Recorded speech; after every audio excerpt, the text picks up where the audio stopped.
નમસ્કાર વિદ્યાર્થી મિત્રો, વર્લ્ડ ઇનબોક્સ એકેડમીના યુટ્યુબ પ્લેટફોર્મમાં આપનું હાર્દિક સ્વાગત છે. અત્યારે આપણે વાત કરી રહ્યા છીએ મેઇન્સ મેરેથોન. આવનારી જે સીસી ગ્રુપ એની પરીક્ષા છે અને જે મુખ્ય પરીક્ષાની અંદર 5 અને 3 માર્ક્સના પ્રશ્નો કેવા પૂછાઈ શકે છે એ અંગે આપણે ચર્ચા કરી રહ્યા છીએ. તો હું દિગ્વિજય બિહોલા આજે બંધારણનો એક નવો ટોપિક લઈને આવ્યો છું, એક નવો પ્રશ્ન લઈને આવ્યો છું, જે અંગેની આજે સરસ મજાની આપણે ચર્ચા કરીશું. તો મિત્રો, આજનો પ્રશ્ન જે છે એ છે ભારતીય બંધારણીય માળખામાં બિન સાંપ્રદાયિકતાની વિચારધારાનું કેવી રીતે અર્થઘટન અને અમલ કરવામાં આવ્યું છે. મિત્રો, આ પ્રશ્નને બહુ ધ્યાનથી સમજજો. શું કહે છે કે ભારતીય બંધારણના માળખામાં એટલે કે ભારતના બંધારણની અંદર બિન સાંપ્રદાયિકતા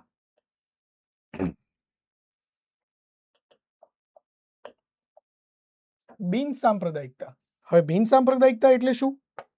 તો કે જેને આપણે ધર્મ નિરપેક્ષતા કહીએ છીએ, કે જેને આપણે પંથ નિરપેક્ષતા કહીએ છીએ, એની બાબત કીધું છે. આ વિચારધારાનું કેવી રીતે અર્થઘટન એટલે બિન સાંપ્રદાયિકતાનો શું અર્થ થાય છે એ પૂછ્યું છે, તથા અમલ કેવી રીતે કરવામાં આવ્યો છે, આ બંને બાબત આપણને પૂછવામાં આવી છે. તો ભારતના બંધારણ મુજબ બિન સાંપ્રદાયિકતાનો શું અર્થ થાય છે તથા એનો બંધારણ મુજબ કેવી રીતે અમલ કરવામાં આવ્યો છે એ અંગે પ્રશ્ન પૂછવામાં આવ્યો છે. અને આ પ્રશ્ન પણ વિદ્યાર્થી મિત્રો સીસી 2024 ની અંદર 5 ગુણની અંદર પૂછવામાં આવ્યો હતો. એટલે એનો મતલબ એવો થાય છે કે આ પ્રશ્નનો તમારે આદર્શ જવાબ લખવો હોય તો લગભગ 80 થી લઈને 100 શબ્દો તમારે લખવા પડે. એટલે તમને લગભગ આટલી જ જગ્યા આપેલી હોય છે, વધુ તમારી પાસે સ્પેસ પણ નથી હોતી. તો ઓછી જગ્યાની અંદર આપણે મહત્તમ શું કરવા પડશે? ડેટા લખવા પડશે. અને એટલા માટે આપણે જે મહત્વના ટોપિક કહી શકાય, જે મહત્વના મુદ્દા છે, બરાબર, એ મુજબ આપણે આ જવાબ તૈયાર કરીશું. તો ચાલો જોઈએ કે આનો આદર્શ જવાબ શું હોઈ શકે છે, એના વિશેની વાત કરીએ. તો સૌથી પહેલા આપણને પૂછ્યું છે કે બિન સાંપ્રદાયિકતાનું અર્થઘટન, એટલે આપણે એને અર્થ સમજાવી દેવાનો કે બિન સાંપ્રદાયિકતા એટલે શું કહેવામાં આવે છે. તો ચાલો અહીંયા લખીએ છીએ અર્થ.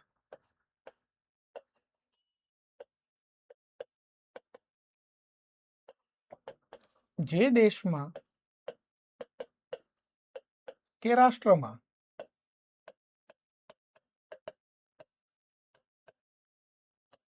તમામ ધર્મને એક સમાન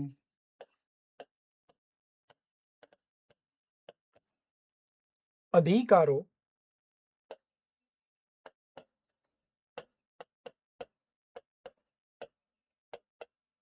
પ્રાપ્ત થતા હોય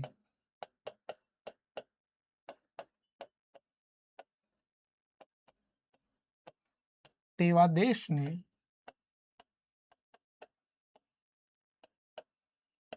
બિન સાંપ્રદાયિક દેશ કહે છે.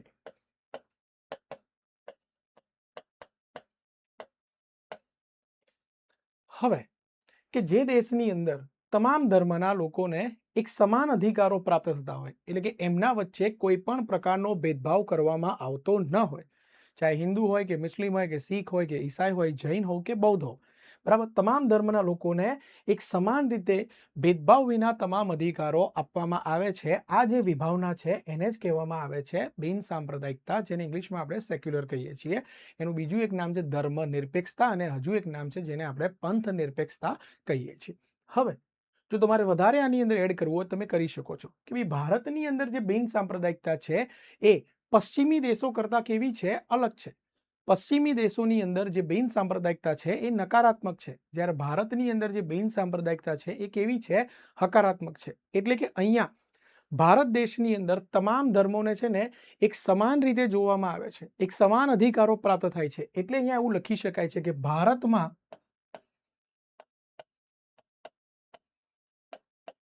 સર્વધર્મ સંભાવનાની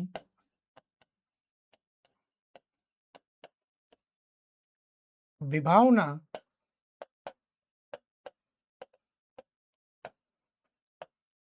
અપનાવવામાં આવી છે. તમે આટલી બાબત લખો છો એટલે એક બાબત અહીંયા પૂરી થઈ ગઈ કે ભાઈ એનું જે અર્થઘટન છે એની તમે પેપર સેટરને માહિતી આપી દીધી. એટલે હવે જે પેપર તપાસે છે એને ખ્યાલ આવી જાય કે ઓકે કે બિન સાંપ્રદાયિકતા શું કહેવા માંગે છે એ વિદ્યાર્થીને ખ્યાલ છે. એટલે તમે આ બાબત લખ્યા પછી હવે તમારે નેક્સ્ટ આગળના મુદ્દા ઉપર જવાનું છે કે આ ભારતના બંધારણની અંદર એનો અમલ કેવી રીતે કરવામાં આવ્યો છે. હવે તમારે આ બાબત સમજાવવાની છે. જો તમે આટલું લખશો તો લગભગ છે ને 25 જેવા છે ને શબ્દો થઈ જશે. એટલે હવે તમારી પાસે લગભગ 60 જેવા શબ્દો વધે છે. એની અંદર તમારે એના અમલ વિશેની વાત કરવાની છે. ચાલો, તો હવે બંધારણમાં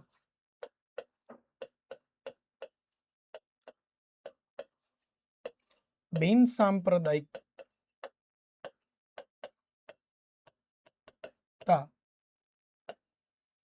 અંગેની જોગવાઈઓ.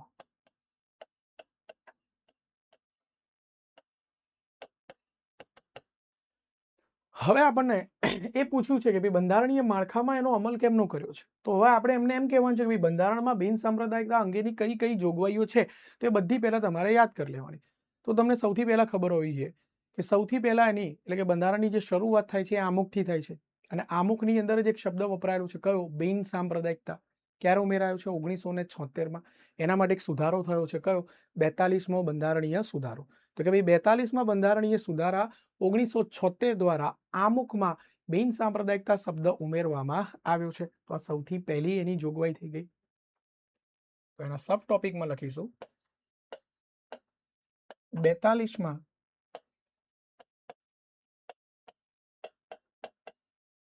બંધારણીય સુધારા 1976 થી આમુખમાં બિન સાંપ્રદાયિકતા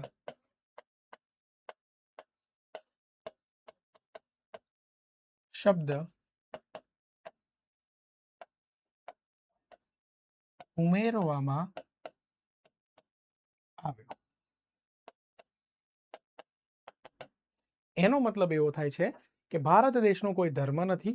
ભારત દેશની અંદર સર્વ ધર્મ સંભાવનાની નીતિ અપનાવવામાં આવી છે. એવું તમને શેના પરથી જાણી શકાય છે કે એવું તમે આમુખ વાંચો છો તો આ બિન સાંપ્રદાયિકતા જે શબ્દ છે એના પરથી તમને આવો ખ્યાલ આવે છે. અને આપણે બધાને ખબર જ છે કે જો આમુખ શું છે તો કે આમુખ એ બંધારણનો ટૂંકો પરિચય છે. તમારે આખું બંધારણ ના વાંચવું હોય તો ખાલી આમુખ વાંચો તો તમને ખબર પડશે કે ભારતનું બંધારણ ભારતના લોકોને કેવા કેવા પ્રકારના અધિકારો આપે છે. એટલે સૌથી પહેલી જે ટૂંકમાં બિન સાંપ્રદાયિકતા અંગેની જે અમલની વાત કરી છે એ ક્યાં કરવામાં આવી છે તો કે આમુખની અંદર કરવામાં આવી છે. તો તમે આ રીતે અહીંયા નીચે અંડરલાઈન કરશો તો પણ ખબર પડશે. તો કે પેપર ચેકરને ખબર પડશે કે ઓકે કે ભાઈ પહેલો જે અમલ અંગેની વાત છે એ ક્યાં કરવામાં આવી છે? આમુખની અંદર. શું વાત કરવામાં આવી છે? બિન સાંપ્રદાયિકતા અંગેની વાત કરવામાં આવી છે. ચાલો, એના પછી નેક્સ્ટ એના નીચે તમે લખજો મૂળભૂત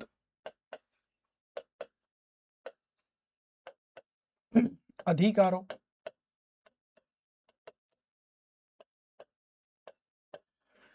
હવે મૂળભૂત અધિકારોની અંદર પણ અલગ અલગ અનુચ્છેદોની અંદર તમને ખ્યાલ આવશે કે બિન સાંપ્રદાયિકતા અંગેની વાત કરવામાં આવી છે. તો સૌથી પહેલી વાત કરીશું અનુચ્છેદ નંબર 14.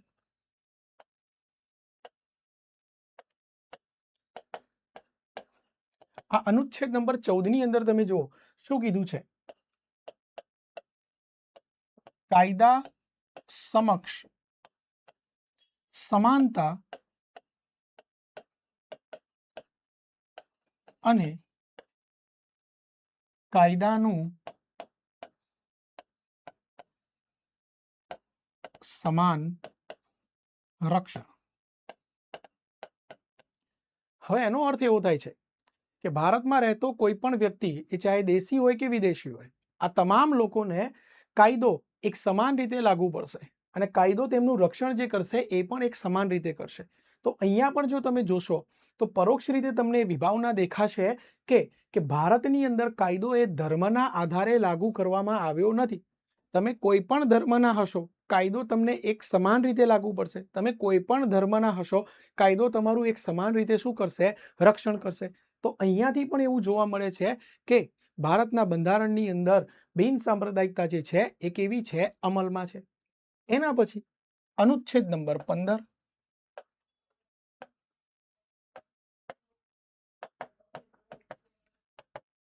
અનુચ્છેદ 15 માં તો મિત્રો તમને ખબર જ છે કે રાજ્ય ધર્મ, જાતિ, જ્ઞાતિ, લિંગ કે જન્મસ્થાનના આધારે ભેદભાવ કરી શકતું નથી. અહીંયા લખ્યું જ છે કે રાજ્ય ધર્મ, જાતિ, જ્ઞાતિ, લિંગ કે જન્મસ્થાનના આધારે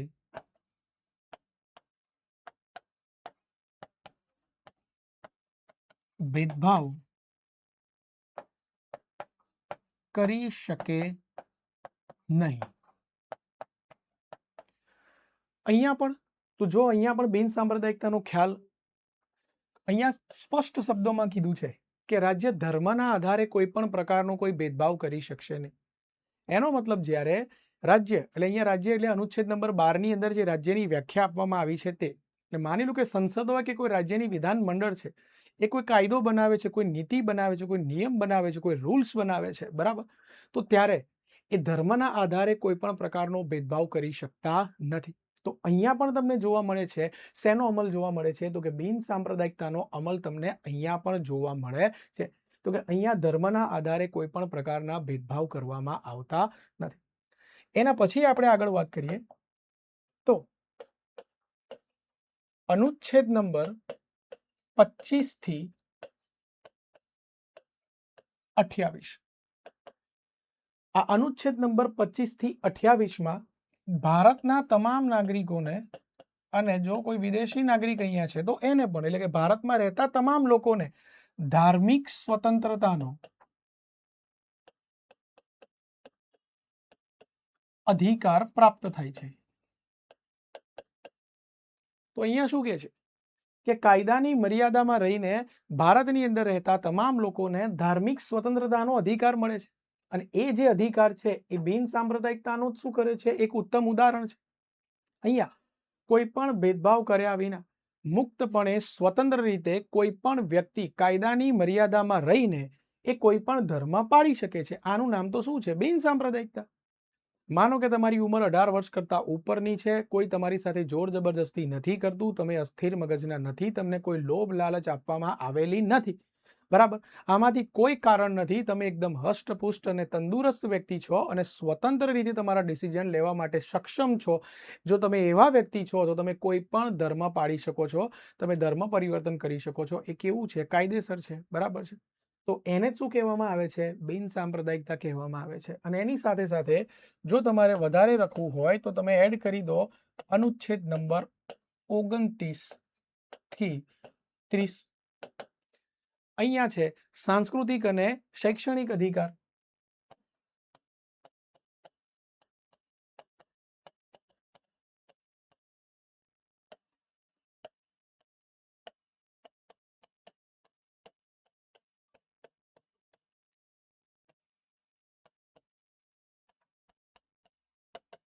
તો સાંસ્કૃતિક અને શૈક્ષણિક અધિકાર, તો કે આની અંદર પણ બિન સાંપ્રદાયિકતા છે એની વિભાવના જોવા મળે છે. કેમ? કારણ કે આ સાંસ્કૃતિક અધિકાર અને શૈક્ષણિક અધિકાર એ પણ ધર્મના આધારે કોઈ પણ પ્રકારનો ભેદભાવ કરતો નથી. જો તમારા ધર્મનો સમાવેશ લઘુમતીની અંદર થાય છે તો અનુચ્છેદ નંબર 30 અને 29 આ તમને બંને મળવાપાત્ર થાય છે. એટલે એનો મતલબ એવો થઈ ગયો કે અહીંયા તમને જે પૂછવામાં આવ્યું હતું એ આપણે પ્રોપર રીતે સમજાવી દીધું. તો જો સૌથી પહેલા આપણે જવાબમાં શું આપી દીધું, તો કે બિન સાંપ્રદાયિકનું અર્થઘટન આપણે એમને સમજાવી દીધું કે બિન સાંપ્રદાયિકતા શું છે, એટલે કે સર્વધર્મ સંભાવનાની નીતિ, એને શું કહેવાય છે, બિન સાંપ્રદાયિકતા. અને એના પછી આપણને પૂછ્યું છે કે ભારતીય બંધારણના માળખામાં, જો અહીંયા શું કીધું છે, ભારતીય બંધારણના માળખામાં એનો અમલ કેવી રીતે થયો છે, તો એ અંગે પણ આપણે એમને જાણ કરી દીધી, બરાબર. તો કે આમુખમાં એનો ઉલ્લેખ છે, અનુચ્છેદ 14 જોવા મળે છે, અનુચ્છેદ 15, અનુચ્છેદ 16 પણ જોવા મળે છે. જો તમારે વધારે એડ કરવું હોય તો તમે આ પણ એડ કરી શકો છો. અનુચ્છેદ નંબર 16, એમાં પણ જો જાહેર નોકરીમાં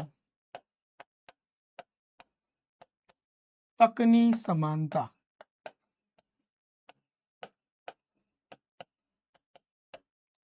હવે જાહેર નોકરીમાં તકની સમાનતા, તો એની અંદર ક્યાં ધર્મના આધારે કોઈ ભેદભાવ કરવામાં આવે છે? ના, કોઈ પણ પ્રકારનો ભેદભાવ કરવામાં આવતો નથી. તો પરોક્ષ રીતે તમે જોવા જાઓ તો આની અંદર પણ તમને ધર્મનિરપેક્ષતા દેખાય છે. હજુ જો કદાચ તમારે આના સિવાય વધારે એડ કરવું હોય, દાખલા તરીકે જીપીએસસી ક્લાસ 1-2 ની અંદર આ પ્રશ્ન પૂછાયો છે, તો તમે એની અંદર અનુચ્છેદ નંબર 41 પણ લઈ શકો છો. એમાં શું કીધું છે? કામ મેળવવાનો અધિકાર.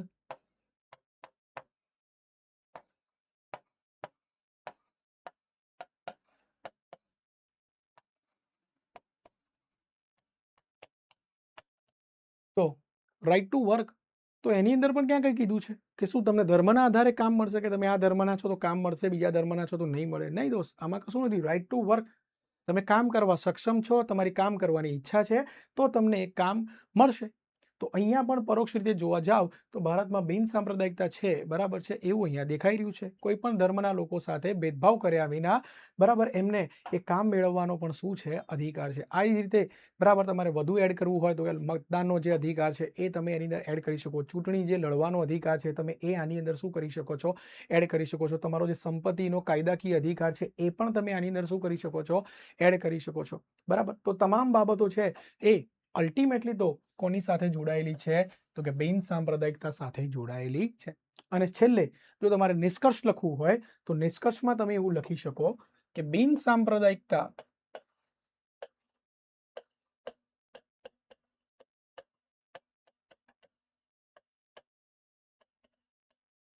એ બંધારણના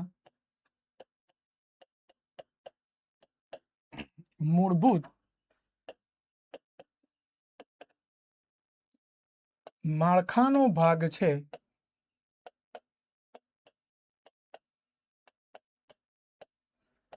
તેમાં સંસદ કોઈ સુધારો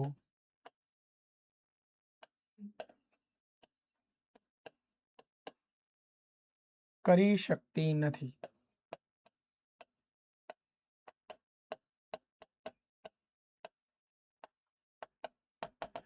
છેલ્લે નિષ્કર્ષમાં તમે આટલી બાબત લખી નાખો છો, બરાબર. અંતે એટલે તમારો જવાબ અહીંયા શું થઈ ગયો? પૂરો. લગભગ આપણે તો છે ને 150 ઉપર શબ્દોની વાત કરી હતી. પણ મિત્રો, આ શબ્દો તમને વધારે એટલા માટે લખાવું છું કે કદાચ તમે પરીક્ષામાં જો બધું યાદ ના આવે, પરંતુ જો આમાંથી 3 કે 4 મુદ્દા પણ યાદ આવી ગયા ને તો તમને જે સ્પેસ આપી છે ને આરામથી શું થઈ જશે? પૂરી થઈ જશે, આખી લખાઈ જશે. તો સીસી ગ્રુપ એની જે પરીક્ષા છે એની અંદર જો તમને 5 માર્ક્સ કે 3 માર્ક્સની અંદર આવો કોઈ પ્રશ્ન પૂછી શકાય છે તો તમે આવું લખી શકો છો. અથવા 2 માર્ક્સમાં પૂછે તો આ અર્થઘટન જ પૂછ્યું હશે કે બિન સાંપ્રદાયિકતા એટલે શું, તો એની વ્યાખ્યા લખી નાખવાની, બરાબર છે. અને આમુખમાં અને અનુચ્છેદ 25ની અંદર એનો ઉલ્લેખ છે એ બાબત લખી નાખવાની, બરાબર છે. કાં તો તમને એવું પૂછવામાં આવ્યું હોય કે ભારતના બંધારણના અંદર બિન સાંપ્રદાયિકતાની જોગવાઈ ક્યાં કરવામાં આવી છે, તો પણ તમે એનો જવાબ લખી શકો ભાઈ આમુખની અંદર અને મૂળભૂત અધિકારોની અંદર બિન સાંપ્રદાયિકતા અંગેની જોગવાઈ કરવામાં આવી છે. આવો કદાચ 1 માર્ક્સમાં પ્રશ્ન પૂછે તો પણ તમે લખી શકો છો, બરાબર. તો હવે ગમે ત્યાં પ્રશ્ન પૂછે, 5માં પૂછે, 3માં પૂછે, 2માં પૂછે કે 1 માર્ક્સનો પ્રશ્ન પૂછે, આપણે તમામ જવાબો સારી રીતે લખી શકીએ છીએ. તો વિદ્યાર્થી મિત્રો, આ બધી વસ્તુ તમે સરસ મજાનું નોટ્સની અંદર શું કરી લેજો? તૈયાર કરી લેજો. હવે કે કદાચ આ પ્રશ્ન માની લો કે જીપીએસસી ક્લાસ 1-2 ની અંદર પૂછાયો છે. માનો કે કોઈ વિદ્યાર્થી અહીંયા એવા છે કે જે જીપીએસસી ક્લાસ 1-2 ની તૈયારી કરે છે અને એને આ પ્રશ્નનો જવાબ એ માની લો કે 150-200 શબ્દની અંદર લખવો છે, તો એક સરસ મજાનો આદર્શ જવાબ શું હોઈ શકે કે જે વિદ્યાર્થી પરીક્ષાની અંદર લખીને આવે મુખ્ય પરીક્ષામાં, તો પેપર ચેકર જે છે, બરાબર, એ એમને થોડા સારા ગુણ આપે, એટલે કે સારા માર્ક્સ આપે. તો જો પ્રશ્ન તો એ જ છે કે બંધારણનું શું બિન સાંપ્રદાયિકતાનું શું અર્થઘટન છે અને ભારતના બંધારણના માળખાની અંદર એનો અમલ કેવી રીતે થયો છે એ. તો જુઓ, હવે એક આદર્શ જવાબ લખવા માટે સૌથી પહેલા તમારે શું લખી નાખવાની? પ્રસ્તાવના. તો પ્રસ્તાવનામાં આપણે શું લખીશું કે ભારતીય બંધારણમાં બિન સાંપ્રદાયિકતા એ પશ્ચિમી દેશો કરતા એક અલગ અને સકારાત્મક દ્રષ્ટિકોણ ધરાવે છે. પશ્ચિમમાં ધર્મ અને રાજ્ય વચ્ચે સંપૂર્ણ નકારાત્મક જોવા મળે છે, જ્યારે ભારતમાં સર્વ ધર્મ સંભાવ અને તમામ ધર્મો પ્રત્યે સમાન આદર એટલે કે હકારાત્મકતા જોવા મળે છે નો સિદ્ધાંત સ્વીકારવામાં આવ્યો છે. એટલે અહીંયા તમે શું કહી દીધું? પ્રસ્તાવના, કે ભાઈ આ જે અર્થઘટન છે તો કે એની તમે એને શું આપી દીધી? પ્રસ્તાવના. હવે વાત કરીએ છીએ એ અર્થઘટન વિશે થોડી ઊંડાણમાં કે ધર્મના આધારે ભેદભાવ વગર દેશના તમામ નાગરિકોને સમાન અધિકારો આપવા તે ભારતીય બિન સાંપ્રદાયિકતાનો મુખ્ય શું છે આધાર. તો અહીંયા આપણે થોડી વાર પહેલા એ ચર્ચા કરી કે કોઈ પણ પ્રકારના ભેદભાવ કર્યા વિના દેશના તમામ ધર્મના તમામ લોકોને બરાબર એક સમાન અધિકારો આપવામાં આવે છે, એને શું કહેવાય છે? બિન સાંપ્રદાયિકતા કહેવામાં આવે છે. તો આ એનું એક સરસ મજાનું ટૂંકું શું થઈ ગયું? અર્થઘટન થઈ ગયું. એના પછી તો કે બંધારણની અંદર એનો ક્યાં ક્યાં અમલ થયો છે એ અંગેની આપણે ચર્ચા કરીએ છીએ. તો સૌથી પહેલા તમે શું લખશો? પ્રીએમ્બલ એટલે કે આમુખ. હમણાં આપણે એની વાત કરી. તો જો એમાં શું કીધું છે? 42માં બંધારણીય સુધારા 1976 દ્વારા આમુખમાં બિન સાંપ્રદાયિકતા શબ્દ સત્તાવાર રીતે ઉમેરવામાં આવ્યો. મૂળ બંધારણમાં હતો નહીં, પાછળથી ઉમેર્યો છે. આમુખ તમામ નાગરિકોને વિચાર, અભિવ્યક્તિ, માન્યતા, ધર્મ અને ઉપાસનાની સ્વતંત્રતાની ખાતરી આપે છે. તો જો આમુખની અંદર હવે એમને વધારાનું ઉમેર્યું, અહીંયા પણ એક શબ્દ આવી ગયો, કયો? તો કે ધર્મની સ્વતંત્રતા. તો એ પણ કોની સાથે જોડાયેલી છે? તો કે એ બાબત પણ બિન સાંપ્રદાયિકતા સાથે જ જોડાયેલી છે. તો એ પણ તમે સારી રીતે લખી શકો. પછી આપણે વાત કરીશું મૂળભૂત અધિકારો, ફંડામેન્ટલ રાઇટ્સ. અનુચ્છેદ 14 અને 15 કાયદા સમક્ષ સમાનતા અને ધર્મના આધારે કોઈપણ નાગરિક સાથે ભેદભાવ કરવા પર પ્રતિબંધ. આપણે વાત કરી ગયા. અનુચ્છેદ 16 જાહેર રોજગારીની બાબતોમાં ધર્મના આધારે ભેદભાવ વિના સમાન તક. અહીંયા પણ કોઈ ભેદભાવ કરી શકાશે નહીં, એની પણ આપણે ચર્ચા કરી ગયા. અનુચ્છેદ 25 થી 28 ધાર્મિક સ્વતંત્રતાનો અધિકાર. કોઈ પણ ધર્મને માનવાની, તેનું પાલન કરવાની અને તેનો પ્રચાર પ્રસાર કરવાની આ આપણને શું આપે છે? સ્વતંત્રતા. અને યાદ રાખજો, આ જે ધાર્મિક સ્વતંત્રતા છે એ ભારતના લોકોને વ્યક્તિગત પણ પ્રાપ્ત થાય છે અને સામૂહિક પણ પ્રાપ્ત થાય છે. તમારે આ લખવું હોય ને તો પણ તમે લખી શકો છો કે અનુચ્છેદ નંબર 25 થી 28માં આપવામાં આવેલો ધાર્મિક સ્વતંત્રતાનો અધિકાર ભારતના લોકોને વ્યક્તિગત તદુપરાંત સામૂહિક બંને રીતે પ્રાપ્ત થાય છે. એના પછી જો અનુચ્છેદ 29 અને 30 લઘુમતીઓને પોતાની સંસ્કૃતિ અને શૈક્ષણિક સંસ્થાઓની સ્થાપના તેમજ વહીવટ કરવાનો અધિકાર.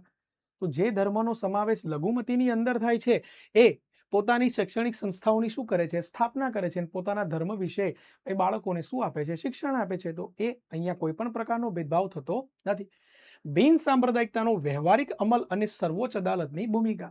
તો ભારતમાં બિન સાંપ્રદાયિકતાને જીવંત રાખવામાં ન્યાયતંત્ર અને વિવિધ કાનૂની જોગવાઈઓએ મહત્વનો ભાગ ભજવ્યો છે.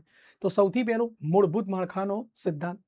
એસઆર બોમ્મઈ વિરુદ્ધ ભારત સંઘ કેસ 1994. આપણને ખબર છે એસઆર બોમ્મઈ જે કેસ છે એની અંદર સુપ્રીમ કોર્ટે શું કીધું છે? જો તો સર્વોચ્ચ અદાલતે ચુકાદો આપ્યો કે બિન સાંપ્રદાયિકતા એ ભારતીય બંધારણનું મૂળભૂત માળખું છે, જેમાં સંસદ પણ સુધારો કરી શકતી નથી. થોડી વાર પહેલા જ મેં તમને કીધું કે જો તમે અંતે આ બાબત લખી નાખશો તો તમારો જવાબ એકદમ શું થઈ જશે? વધુ સારો, એટ્રેક્ટિવ બની જશે. તમે સુપ્રીમ કોર્ટનો ચુકાદો પણ આપી દીધો કે અહીંયા સુપ્રીમ કોર્ટે એવું કીધું છે કે કોઈ પણ પરિસ્થિતિ થશે પરંતુ સંસદ ક્યારે બિન સાંપ્રદાયિકતા જે છે બરાબર એને દૂર કરી શકતી નથી. એટલે કે ભારત કોઈ ચોક્કસ ધર્મનું ક્યારે રાષ્ટ્ર ના બની શકે, બરાબર. એ હંમેશા બિન સાંપ્રદાયિક જ રહેશે. પહેલા પણ એ ધર્મનિરપેક્ષ હતું, આજે પણ ધર્મનિરપેક્ષ છે અને ભવિષ્યમાં પણ એ કેવું રહેશે? ધર્મનિરપેક્ષ રહેશે. એવું આ એસઆર બોમ્મઈ કેસની અંદર સુપ્રીમ કોર્ટ દ્વારા કહેવામાં આવ્યું છે. નેક્સ્ટ, રાજ્ય સરકારની સકારાત્મક ભૂમિકા. પશ્ચિમથી વિપરીત ભારતીય રાજ્ય ધાર્મિક બાબતોથી તદ્દન અલગ નથી. જો કોઈ ધાર્મિક પ્રથા, સામાજિક સમાનતા અથવા માનવ અધિકારોનું ઉલ્લંઘન કરે તો રાજ્ય તેમાં સુધારાત્મક હસ્તક્ષેપ કરી શકે છે. દાખલા તરીકે 3 તલાક નાબૂદી અને સતી પ્રથા નાબૂદી. એટલે માનો કે કોઈ ધર્મના એવા રીત રિવાજો છે કે જેના કારણે કોઈ વ્યક્તિ અથવા તો કોઈ સમૂહને નુકસાન થતું હોય છે તો રાજ્યને ટૂંકમાં એની અંદર ઇન્ટરફિયર કરવાની પણ સત્તા આપવામાં આવી છે કે જેથી કરીને કોઈ પણ પ્રકારના કોઈ ભેદભાવ ન થાય અને કોઈ વ્યક્તિને અથવા તો સમૂહને કોઈ નુકસાન ન થાય. સમાન નાગરિક ધારો, યુનિફોર્મ સિવિલ કોડ શું કીધું છે? તો કે રાજ્ય નીતિના માર્ગદર્શક સિદ્ધાંતો હેઠળ દેશના તમામ નાગરિકો માટે સમાન નાગરિક કાયદો લાવવાનો નિર્દેશ આપવામાં આવ્યો છે, જે બિન સાંપ્રદાયિકતાને વધુ મજબૂત બનાવે છે. અહીંયા શું કીધું? યુનિફોર્મ સિવિલ કોડ ચાહે લગ્નના હોય, છૂટાછેડાના હોય, વારસાઈના હોય કે દત્તક બાળકના જે કાયદાઓ છે તો એ કાયદાઓ ધર્મ પ્રમાણે જે અલગ અલગ હતા એની જગ્યા પર હવે શું કરી દીધા? એક સમાન. તો જે ભેદભાવો થતા હતા હવે આપણે ભેદભાવોને શું કરી દીધા છે? તો કે દૂર કરી દીધા છે.